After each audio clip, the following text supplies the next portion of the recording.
नमस्कार. या व्हिडिओमध्ये आपण पाहू लेयर बेस्ड आणि नॉन लेयर बेस्ड कसं आपण काम करू शकतो. बर्थडेच्या शुभेच्छा कशा बनवू शकतो. व्ह्यू ऑलवर आपण क्लिक करा. खूप साऱ्या प्रकारचे डिझाईन्स आहे, याच्यामध्ये आपल्याला जी योग्य वाटेल ते डिझाईन घेऊ शकता.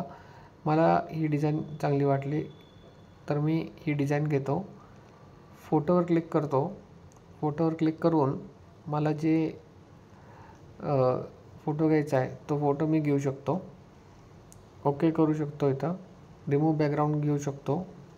सेव्ह केला डेटा, फोटो सेव्ह केला. मी खालनं ह्याला क्रॉप करतो, म्हणजे तो मर्ज होऊन जाईल फोटोमध्ये. अशा प्रकारे तो मर्ज झालेला आहे. मी आता या फोटोला इथं घेऊन इथं लेयर आहे, या लेयरवर क्लिक करत आहे. इथनं असं हळूहळू त्या 6 बटनावर क्लिक करून याला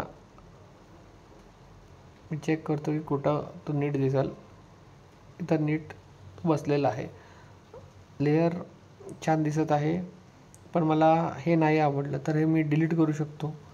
मी स्टिकर्समध्ये जाऊन इथं सगळ्यात शेवटची कॅटेगरी वाढदिवसाची कॅटेगरी आहे, त्याच्यामध्ये मी हे मला आवडलं तर मी हे या प्रकारे घेऊ शकतो.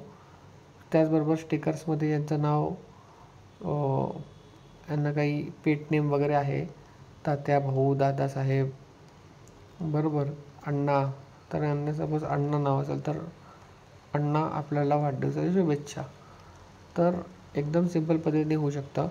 त्याचबरोबर आपल्याला हा जर कलर बदलायचा असेल, बरोबर, तर आपण याचा काही कलर वगैरे सुद्धा आपल्याला याचा बदलता येऊ शकतो. म्हणजे आपल्याला ज्या प्रकारे हवं आहे त्या प्रकारचं कस्टमायझेशन करता येईल. आपल्याला मागचं जर काही बदलायचं असेल, बरोबर, याचा कलर बदलायचा, आपल्याला कलर बदलू शकता.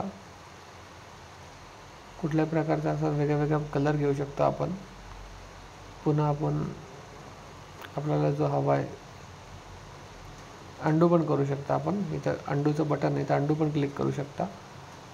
सपोज तुम्हाला बॅकग्राऊंड बदलायचं असेल तर तुम्ही विविध प्रकारचे इथं बॅकग्राऊंड दिले.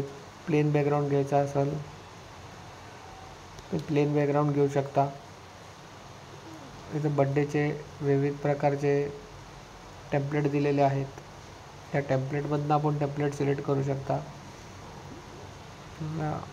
अजून काही वरती काही स्लोगनवर नाव द्यायचं असेल तर आपण स्टिकरवर एखादी छोटीशी म्हण वगैरे असते, बरोबर, ती घेऊ शकतो.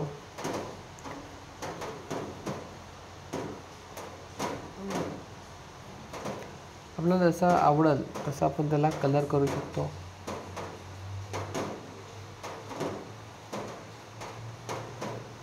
त्याबरोबर नंतर आपण त्या फ्रेममध्ये क्लिक करून आपल्याला जो फोटो हवा आहे तो फोटो घेऊ शकतो आणि डाउनलोड करू शकतो. अशा प्रकारे आपण आपली बर्थडे डिझाईन बनवू शकतो.